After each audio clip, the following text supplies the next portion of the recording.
ETF incomoda muita gente. Quem lembra dessa música? Se você é pai de família, você sabe da música do elefante que eu tô falando, hein? Por que os ETFs vão dominar o Brasil e já estão dominando o mundo? Eu trouxe aqui 3 cuidados para você tomar na hora de comprar ETFs, também 3 vantagens para você observar e considerá-los colocar na sua carteira, tá bom?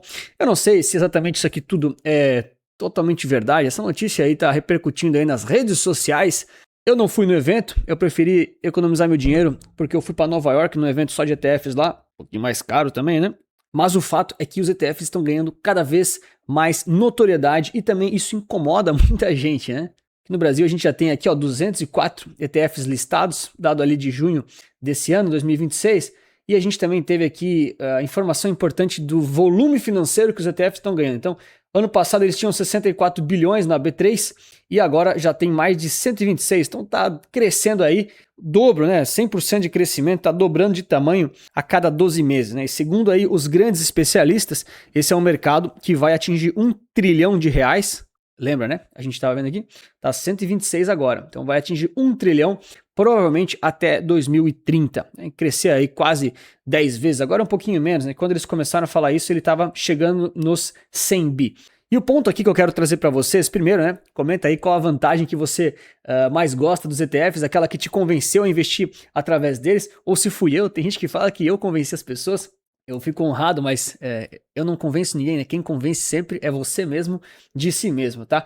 E eu já começo aqui, né? A vantagem que eu mais gosto dos ETFs é a simplicidade que eles têm e que essa simplicidade me permite ter muito mais tempo livre para abrir minha empresa, tocar ela, falar com os clientes e criar soluções que realmente resolvem coisas de verdade. Se eu tivesse que investir ali cuidando de cada título do Tesouro Direto, de cada CDB ou de cada ação, stock picking, eu não teria tempo para fazer esses vídeos aqui, que se você gosta, você pode deixar o like e se inscrever no canal. Muita gente também pensa que os ETFs são uma moda passageira, mas tem que sempre lembrar que as tendências que acontecem fora do Brasil, muito provavelmente vão acontecer aqui dentro também e vão vingar também, tá? Isso para quase absolutamente todos os temas. E os ETFs, por exemplo, lá nos Estados Unidos já são maioria, né? Tem muito mais ETF do que próprias ações listadas.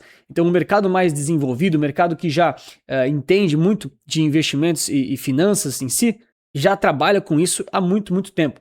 Lá nos Estados Unidos tem uma infinidade absurda de diferentes tipos de ETFs, você tem que saber muito bem identificar eles, dar uma estudada, dar uma analisada, mas você tem solução para absolutamente tudo. E aí muita gente fala mal, com algumas pitadas de razão em alguns casos, mas na grande maioria deles é simplesmente falar mal porque está preocupado. O ETF ele devolve para o investidor a tranquilidade e também talvez até a responsabilidade, né, para não ficar terceirizando para um assessor ou para uma grande análise de um grande gestor de fundo ficar fazendo esses investimentos por ele. Então, o investidor consegue fazer ótimas alocações quase que sozinho. E isso incomoda muita gente, vocês podem ver, né? Vai começar a ter uma mudança de discurso muito, muito grande nas redes sociais. A quantidade de assessores que nunca falaram sobre ETF vão começar a falar. Ou então influencers que sempre foram caras de fundos imobiliários, ou sempre foram caras de stock picking, vão começar a falar de ETFs até mesmo do Brasil, tá bom? E aí eu trouxe aqui 3 cuidados na hora de você comprar alguns ETFs para você não cair em nenhuma pegadinha, porque tá cheio de ETF aí, vocês viram, né? Já são mais de 200 aqui no Brasil, com certeza passaremos de 1000 ETFs em muito breve aqui na B3, e cada vez mais você precisa saber identificar o ETF certo. Então, os 3 cuidados que eu anotei aqui, comenta para mim quais cuidados você gostaria de adicionar nessa lista, né? Eu peguei 3 que eu acho que são principais para o grande público. Se eu for listar todos os cuidados, esse vídeo fica interminável, né? Eu literalmente tenho um curso para isso, que eu listo os cuidados e as vantagens, mas os 3 principais são, primeiro deles, não comprar somente pela taxa de administração. Então esse aqui é um erro muito comum.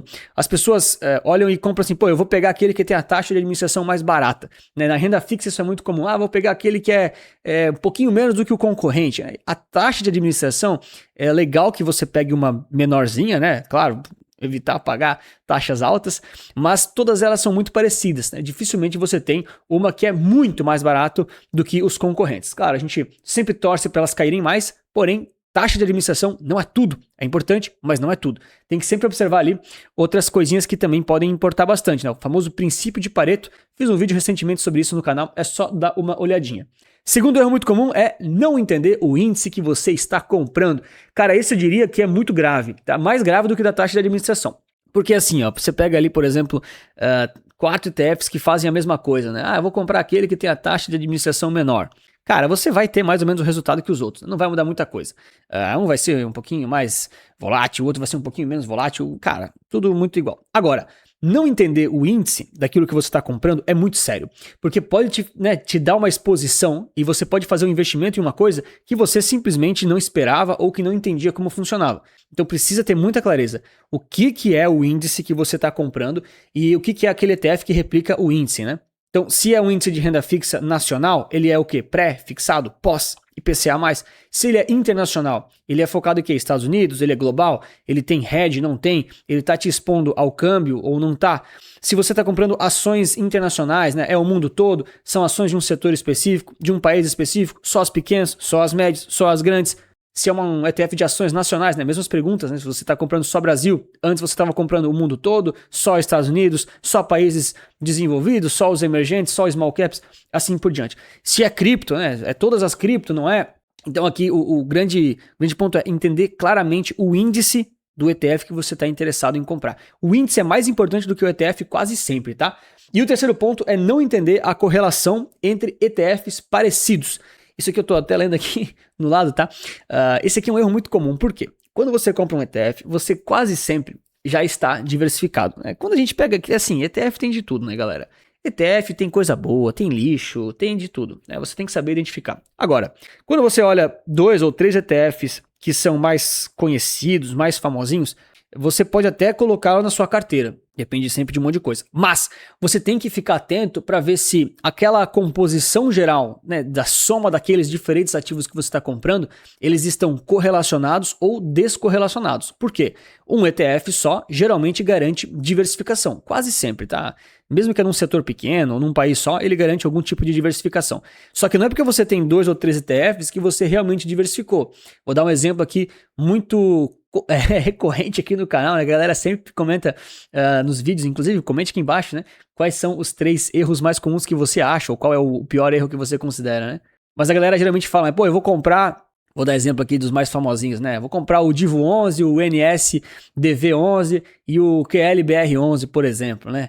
Cara, você tem ali 3 ETFs que fazem uma coisa, não é igual, mas é um pouco parecido, né? Só ações nacionais, tem alguns filtros ali. E aí você fala, comprei os 3, estou diversificado. Cara, você tá diversificado, mas assim, tem sobreposição, tem correlação total entre esses 3 produtos. Então, se você faz isso conscientemente, é uma estratégia sua, mas você não tem nenhuma exposição internacional nesses 3 ativos.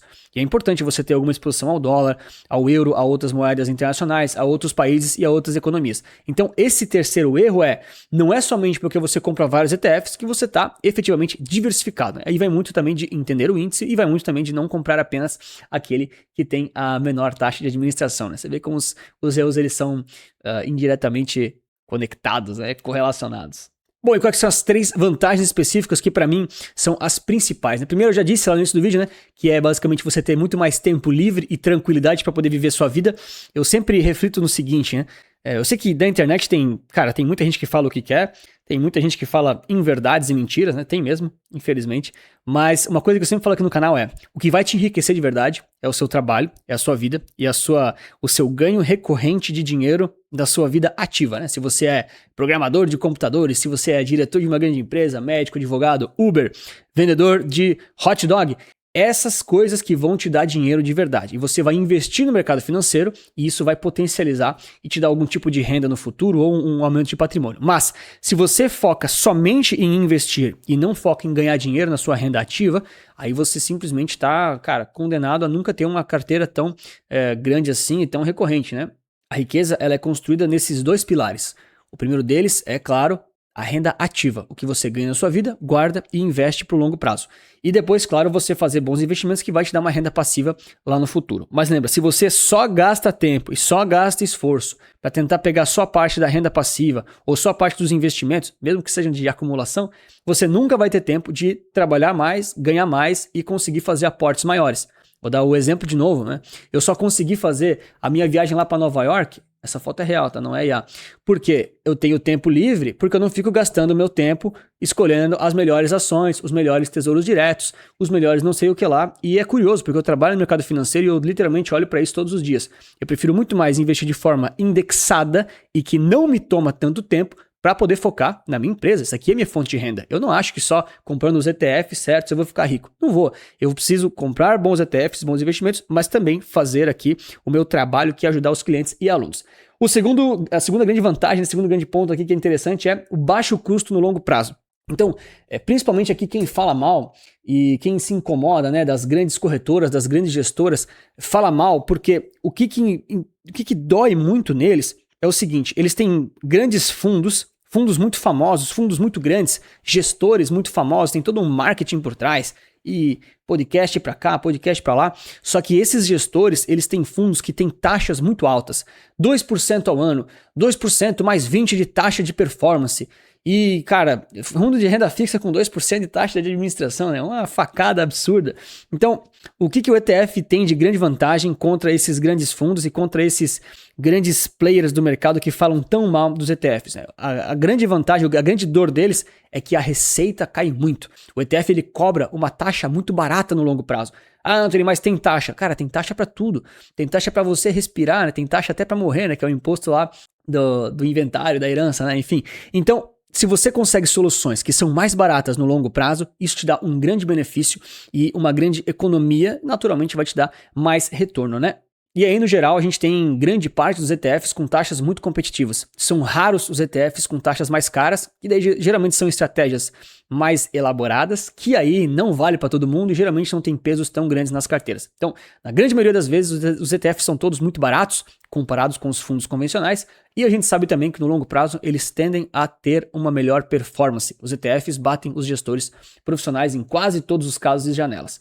E por fim aqui o terceiro ponto, que é uma grande vantagem, eu diria que é a questão ali das menores, da eficiência tributária. Você vai pagar menos impostos usando ETFs. Ah, Anthony, cara, tem várias... Eu deveria fazer mais vídeos assim, né? Com essas objeções que o pessoal fala. Mas vamos lá, os ETFs têm vantagens tributárias na renda fixa, na renda variável também. Em quase todos os casos, né? Tem uma desvantagem tributária, que eu diria que é o imposto dos dividendos. Isso é realmente uma desvantagem, mas aí é só você não investir dessa forma. É só usar os ETFs de acumulação e usar uma estratégia similar, enfim, de outro método. Mas no longo prazo, pagar menos impostos é muito mais relevante do que você efetivamente até acertar as ações certas ou então pagar uma taxa de administração mais cara ou mais barata. Imposto é a pior coisa, é aquilo que mais te tira ganhos e vantagens no longo prazo, e os ETFs têm grandes eficiências nesse sentido. Vou deixar aqui um bônus ainda, antes de recomendar o vídeo da finaleira aqui, que me ocorreu agora durante nem estava no roteiro, né? Foi uma coisa que um colega, acho que é um cliente meu que comentou num vídeo desses dias, ele falou assim: Anthony, o argumento do momento que estão usando é a questão dos 20 mil reais de isenção, né, que as ações brasileiras têm. Se você tem ações, stock picking, e vende elas, até 20 mil reais você está isento de tributação. Os ETFs não tem isso. Se você vender 100 reais, você vai pagar imposto. Não tem, é a regra. Isso é uma das coisas que falam muito, além de que também o mercado nacional, pelo que dizem, e eu discordo muito disso, o mercado nacional brasileiro, ele tem maiores ineficiências se você comparar com os mercados desenvolvidos, Estados Unidos, Europa, assim por diante. Por quê? Porque os Estados Unidos está todo mundo olhando, o Brasil tem menos gente olhando. É isso que eles dizem. Para mim, esses dois argumentos, eles são muito fracos e eles são, eu diria que são de uma imaturidade, né? Não é nem de desconhecimento, geralmente é imaturidade, tá? Porque é um argumento bom. É um argumento de pessoas que conhecem, mas é um argumento de pessoas que ainda não amadureceram e não entenderam o que realmente importa. Primeira coisa, não é verdade que o Brasil é mais fácil de escolher as ações do que os Estados Unidos. Se você diz isso, você assume que nenhum grande banco do mundo todo não olha 24 horas para o Brasil, para as ações brasileiras. Isso é o JP Morgan, a BlackRock, cara, quem mais, né? Os próprios grandes de ETFs, né, Vanguard, Charles Schwab, cara, qualquer um desses grandes bancos, você assume que eles não têm IAs 24 horas por dia olhando para oportunidades no Brasil. Você assume isso. Se você assumir isso, cara, de duas uma, ou você tá muito certo e eu tô muito errado e não sei nada do que eu tô fazendo, ou você simplesmente não entendeu que no mercado financeiro quem tem informação tem tudo. E os grandes bancos, eles têm muita informação. Eles têm IAs muito mais poderosas do que o ChatGPT, eles têm times de analistas muito maiores do que você da sua casa, do que eu aqui sozinho.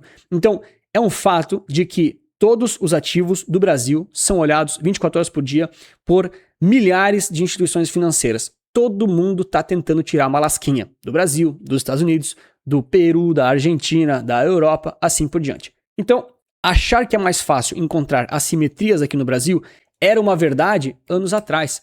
Agora com o IA, cara, é muito amadorismo você achar que os grandes bancos não têm IAs muito mais poderosos e modelos muito mais completos e complexos do que os nossos. Agora, ainda assim, se você acha que consegue ser melhor que os grandes bancos, que é uma possibilidade, eu não consigo.